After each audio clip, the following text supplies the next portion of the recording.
And that's your ridiculous view in this low-tech for salt production, but it'll be strong analysis. We're going over the whole game again. What did we have here? So let's go over it quickly. Come on, let's not. Who has time for all this? But let's go over this whole game again. First half, Super Bowl 51. What did we see?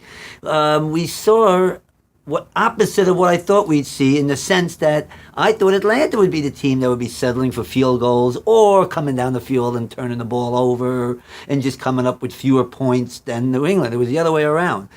New England was the team that came down the field, but then had a fumble. Came down the field, then had a pick six. Came down the field at the end of the first half, just had to settle for 3 off a bad penalty. That's the type of thing Atlanta, I thought, would be doing, because I thought Belichick on the defense would come up with ways to, get Atlanta, give them yards, because they have the running game, they have lots of weapons. We admit that. We know Atlanta's offense is tremendous, but, Belichick will come up with a way to hold them to field goals. That's not what happened, because Atlanta got 2 touchdowns. I think I said 3 in a previous Salt production. 2 offensive touchdowns in the first half, and then another one in the beginning of the second half. So it was Atlanta getting the touchdowns, Atlanta jumping out to the 21-3 halftime lead. Very surprising to me. Second half, a different story. Oh, and what was the Brady? What was New England doing? Here's something I think I added that you won't hear anywhere else. What was New England doing wrong on offense? I think they were running the ball too much. And I understand the idea of having balance. I understand you can't just go, hey, why don't you just throw the ball every time? You get more yards throwing. You can't just do that in the NFL. But if your throwing game is going to be effective, and I think here New England's throwing game would be effective on the short passes, then why run it when the running game, and after you see after a few series that the running game ain't getting it going, then you do a majority of throws, which they ended up doing in the second half. But in the first half, drives were being hurt by runs that were setting up third and longs or second and longs.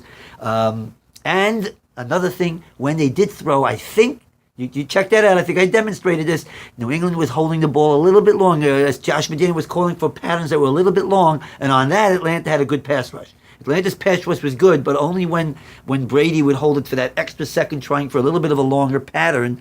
Atlanta did come up in press. I showed that on the Coach 22, and we do have another Coach 22 to do. We're going to do another Coach 22 in the second half. Don't worry. I know this is the last part, but we got to do a Coach 22 somewhere. Who has time for all this? But I did show in the Coach 22 that Atlanta pressed.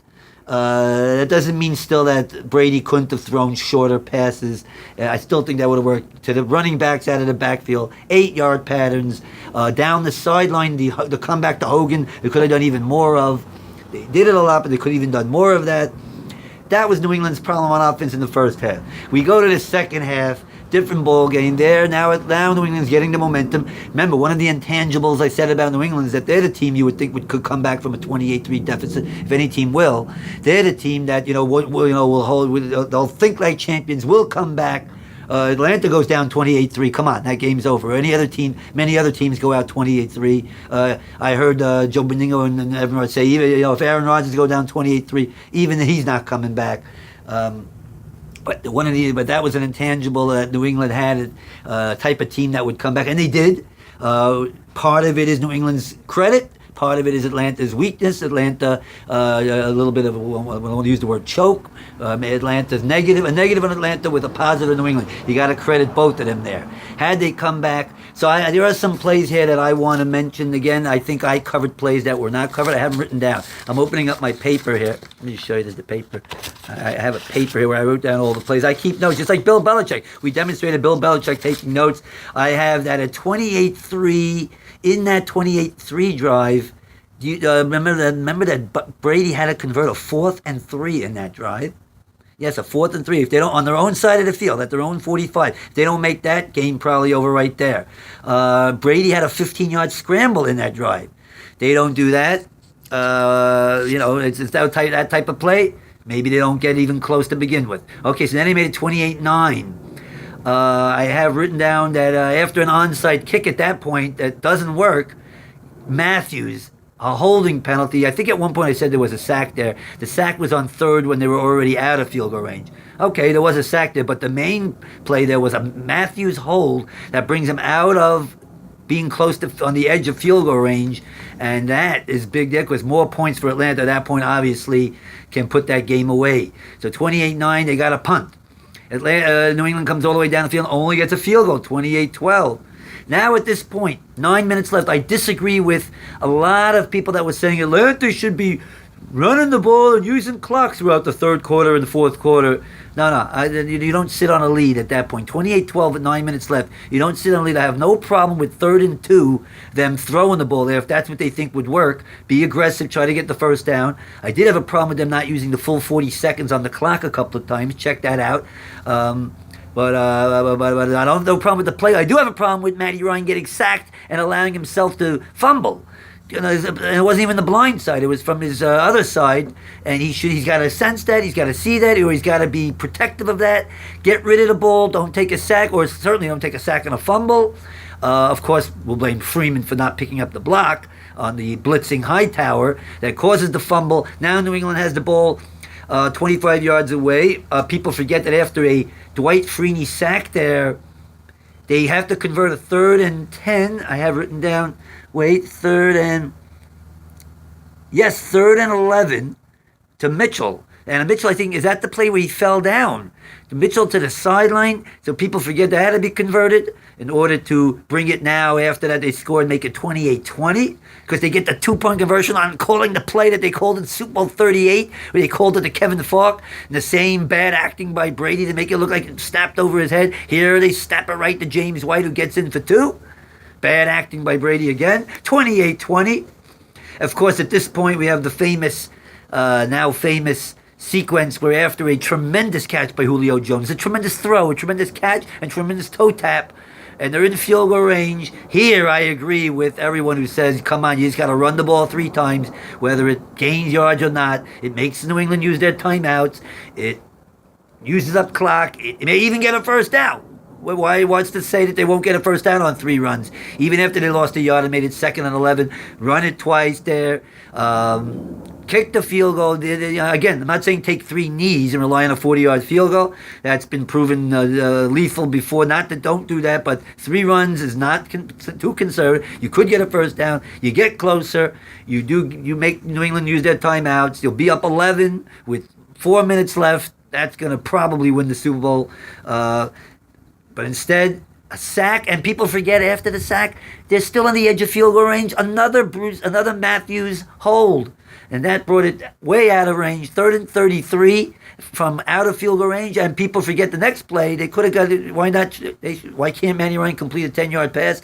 He choked. I think that's the only time we can say he choked. He threw the ball way before pressure got them, when somebody was not open, and just flung it out of bounds on the 3rd and 33 in a situation where 10 to 15 yards puts them back in field goal range and probably wins that game. Now they punt. New England comes down the field, and I want to mention, I think I added that, to remind you that the play from their own end zone almost resulted in a safety, and Brady just got rid of the ball, pops up in the air, almost intercepted. So that's one negative on that play, but people forget that could have been intercepted right there. Ball game over. And then he has a 3rd and 10 that he converts to Hogan on a tremendous throw where he hits Hogan breaking to the outside before he throws it before Hogan even breaks, just out of the reach of a defender. Well thrown by Brady. People forget that 3rd and 10 on the way to tying it. Of course, there's the Edelman catch in that drive where, come on, that's not the skill there. Tyree, you could say there's lucky, but combined, at least Tyree makes a skillful catch. Will he catch that every time? No, probably 1 out of 10 he'll come down with that, but at least there was skill shown. Here, I mean, the guy, Alford, tips it, maybe could have caught it to begin with, tips it up. There's 3 Atlanta guys there, and only Edelman around. Edelman somehow coming. The skill was Edelman getting his hands under it, staying with it, okay, but mostly luck. But that drive, I'm not taking anything away from Brady on that drive. That's a tremendous drive as he comes all the way down the field. Like I said, he converted the 3rd and 10, threw a few other good throws down to the goal line. They run it in with White, and now they got to get the 2. They call the pick play where they hit it to Amendola, who barely gets in. It would have been offsides. It would have been interesting. It would have been down to the 1 where maybe we would have seen the Brady sneak had they not got it, and there was a penalty down to the 1. The Brady sneak, which is so often successful, but Amendola does get in, tied at 28. At that point, they had no timeouts left, Atlanta, 50 seconds, and then, as Francesa pointed out, played it too conservative there. Be bold. Throw the ball down the field a little bit early to try to get it the field goal. You don't play for overtime. I don't care how many things are going wrong at that point. But with no timeouts, it was difficult. They had used their timeouts unwisely throughout the second half, and the third one on the challenge, where I guess he had to call it. He had to challenge it because New England ran it. He could challenge it with 2 seconds left to the 2-minute warning. But I guess New England was about to snap it. Quinn challenges, loses his third timeout. They only have 50 seconds left. Okay, overtime. In the overtime, tremendous drive by Brady. The only negative again is he pulled a bevel. And it would have been amongst the biggest blunders in the history of the sport with the bevel call of having Russell Wilson throw it instead of running it. Brady at first and goal and 2 throws it. His receiver Bennett falls and it's almost picked off. But otherwise, it's a near perfect drive, tremendous throw. I mean, at that point, like you say, and Atlanta's got to be reeling, and they have no gas. They were on the field for 92 plays on the defense. So obviously, their pass rush throughout as the game goes on, it gets a little weaker. There's more time for Brady, and as I had predicted, New England would get in the 30s. I didn't expect it to be all in the second half, but I certainly thought New England would be able to move the ball down the field, even against an Atlanta defense that got better in the second half of the season, had an okay pass rush, at least from the outside pass rushers, and caused a lot of turnovers second half, and they caused 2 turnovers in this game, to their credit. But again, I was not surprised that New England... I'm surprised New England wasn't doing well in the first half. Not surprised they ended up in the 30s in the game. And come out with an overtime victory. A classic. To win Super Bowl 51 by a score of 34